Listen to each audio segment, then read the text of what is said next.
Hey guys, this lesson is over conditional statements. So you're going to kind of feel like you're in an English class today, but that's okay. Okay, so today you'll understand and be able to write conditional statements, their converse, their inverse, and their contrapositive. By the way, the test over Chapter 2 will be October 13th, right before fall break. All right, moving on, conditional statements. So like I said, you're going to kind of feel like you're in an English class. Maybe even a science class. So a conditional statement is just another name for an if-then statement. You hear if-then statements all the time. If you clean your room, then you can hang out with your friends, and so on. So a conditional statement is just an if-then statement. So here's an example. If you study hard, then you will get an A. So a lot of times we represent conditional statements with the symbolic form. So P is the if part, which is also known as the hypothesis, and Q is the then part, which is also known as the conclusion. So you've probably heard of hypothesis and conclusion in science class. So a lot of times we'll put P arrow Q. That just means it's a conditional statement in if-then form. All right. If it is Saturday, then there is no school. So let's identify the hypothesis and the conclusion. So the hypothesis would be the if part. It is Saturday, hypothesis. The conclusion is the then part. Then there is no school. Conclusion. If x minus 8 equals 32, then x equals 40. This would be the hypothesis. This would be the conclusion. If a polygon has 4 right angles, then the polygon is a rectangle. A polygon has 4 right angles would be the hypothesis. The polygon is a rectangle would be the conclusion. So on your assignment that hopefully you have pulled up, then for the first part, for numbers 1, 2, and 3, you're just going to identify the hypothesis and the conclusion. You can type out the hypothesis and the conclusion in the spaces provided, or if you want, you can highlight the hypothesis maybe in pink and the conclusion in green or whatever. Just make sure you let me know which color that you have the hypothesis and which color you have the conclusion. So number 1 says, if you see lightning, then you hear thunder. So the hypothesis would be you see lightning, and then the conclusion would be you hear thunder. So that's how you do 1, 2, and 3 on the assignment. All right. Let's move on. Okay, finding a counterexample. So not all if-then statements are true. Like for example, this says if x squared equals 25, then x equals 5. Well, you might be thinking, well, that is true, as if I do 5 times 5, I get 25. But what about negative 5 times negative 5? That's also 25. So the counterexample would be negative 5. So a counterexample is just one word or statement proving that the if-then statement is not true.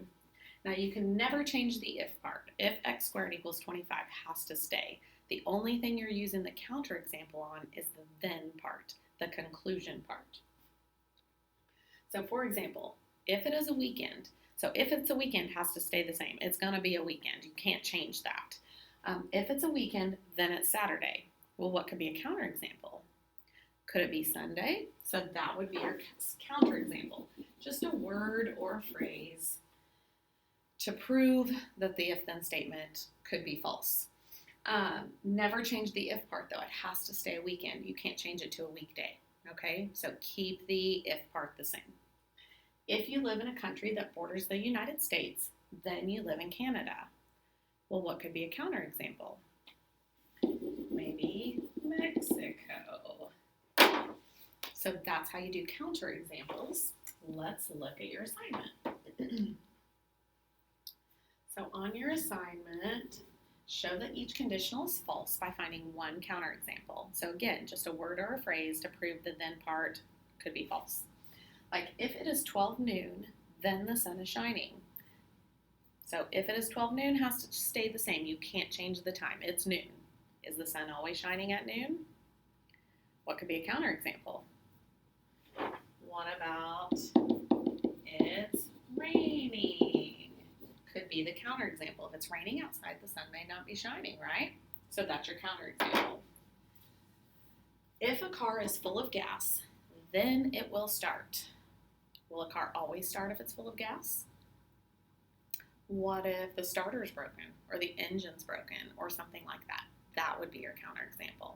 So that's how you do those. All right. You'll also, that's Converse. Let's talk about this. So for 7 through 10, you're going to rewrite the statement in if-then form. So you're given a statement, and I want you to rewrite it as an if-then statement. Like number 7 says, get a free water bottle when you buy a 1-year membership at Genesis Gym.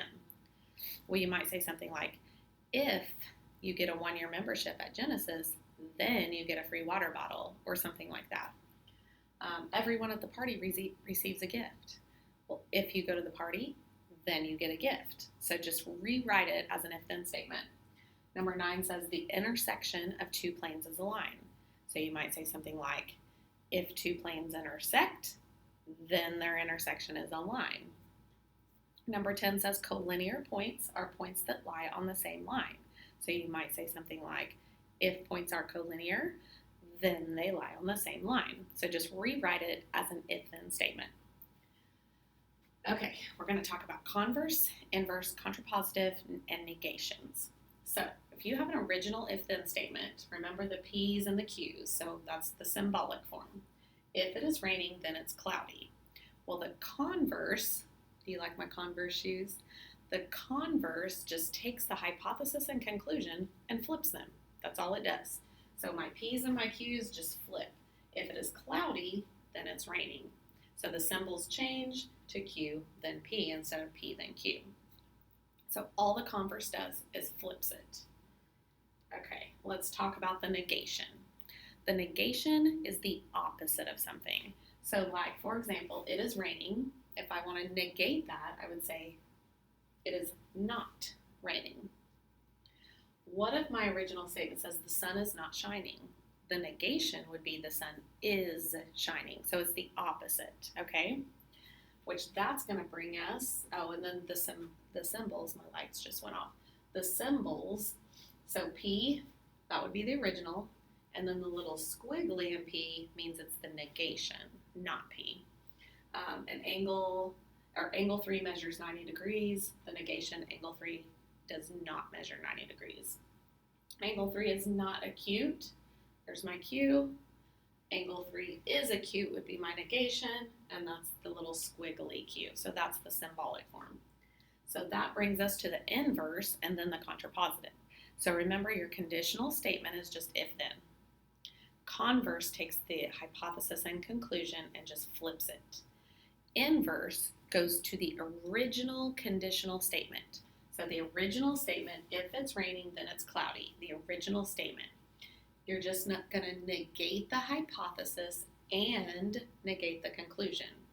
So if it is raining would change to if it is not raining, and then it is cloudy would change to then it's not cloudy. So my inverse would be if it is not raining, then it is not cloudy. So just remember that the inverse goes with the original conditional statement. The contrapositive goes with the converse. So contrapositive, C-O-N, converse, C-O-N. So that takes the converse and negates it. So if my original statement is if it is raining, then it's cloudy, I'm going to do the converse, flip it, and negate it. If it is not cloudy, see how I use the then part? Then it is not raining. So we flip it and put the nots in. So on your assignment, number 11, let's do this one together. If you live in Chicago, then you live in Illinois. So the converse just flips it. If you live in Illinois, then you live in Chicago. Now, is that a true statement? If you live in Illinois, do you necessarily live in Chicago? There are other cities in Chicago. So that is not true, but that's okay. We're going to write it anyway. So just remember that truth value, not true. Okay.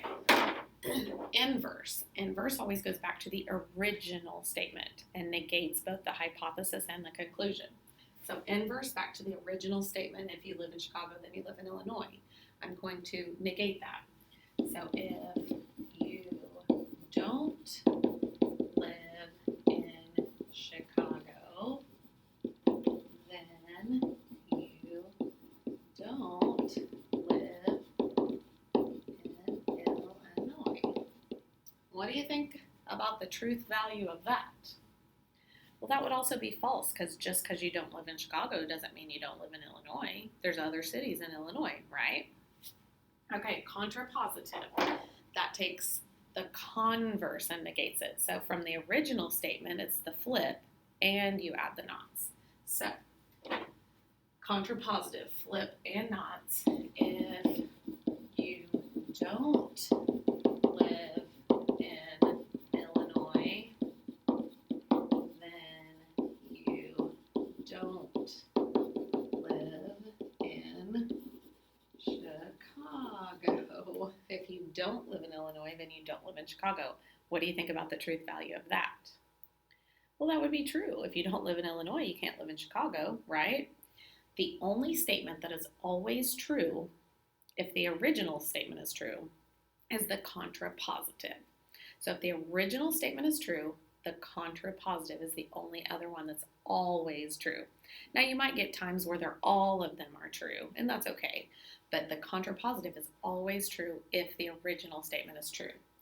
And that is the answer to I think it's number 20. 20. If a conditional statement is true, then the blank is always true. That would be contrapositive. Contrapositive. Let's do another one of these inverse, but I want to find one that already has not in it. Let's look at number 12. If a bird is an ostrich, then it cannot fly. So converse, all the converse does is just flips it. I'm not going to say if it cannot fly, because what is it? What are we talking about? Well, we're talking about a bird. So I'm going to make my statement make sense like your English teacher would want you to. So if a bird cannot fly, so I still did the then part. If a bird cannot fly, then it's an ostrich. So again, if a bird can't fly, is it automatically an ostrich? Well, it could be a different kind of bird that can't fly, so not necessarily. So that's a false statement. Okay, inverse goes back to the original statement and negates both the hypothesis and the conclusion. So if a bird is not an ostrich,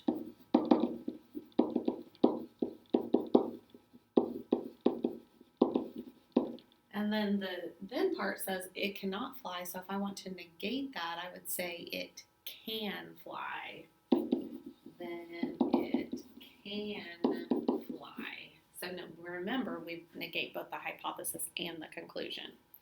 So then it can fly. So if a bird's not an ostrich, can it always fly? Well, there could be another kind of bird that doesn't fly, so that's not always true either. And then finally, the contrapositive takes the converse and negates it. So if we look back at the original statement, it's the flip and you add the knots. So I want to say if a bird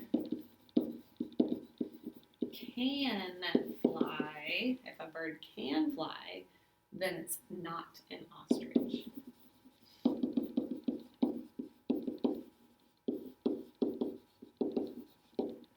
Okay, I hope that made sense. All right, so that's your assignment. I do at the very end, the last 4 problems, I want you to create your own statement. So you're going to create your own if-then statement and then write the converse, inverse, and contrapositive. So that'll just give you more practice with understanding converse, inverse, contrapositive. So I have an example for you to look at. So my conditional statement says, if Miss Geiger is your teacher, then you love geometry. So the converse would be, if you love geometry, then Miss Geiger is your teacher. The inverse would be, if Miss Geiger is not your teacher, then you don't love geometry. Contrapositive would be, if you don't love geometry, then Miss Geiger is not your teacher. So you can look at that example, but I want you to come up with 4 of your own. Okay? So that is it. If you have any questions, please let me know. Have a great day.